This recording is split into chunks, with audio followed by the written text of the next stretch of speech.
waaw. voilà mbokki internet yi ñu ngi nii en direct liggéeyu tool Cheikh Mouhamadou Amine Ndiaye fii si Ndiayène Kàdd voilà ñu ngi en direct ak Fayda TV mooy ànd ak yéen képp koo xamante ni dem nga si chaîne bi dem nga chaîne bi te abonné ko ñu ngi lay ñaan nga abonné ndax nga mën a jot bépp vidéo bu ñu dugal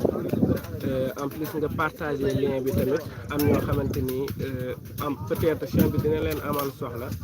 te gisaguñ ko ñu mën ci abonné ñoom tamit mën ci jëriñu comme ñëpp voilà mënuñ leen a jox lépp nag parce que ñu ngi ci liggéey bi comme ñëpp waaye dinañ fexe ba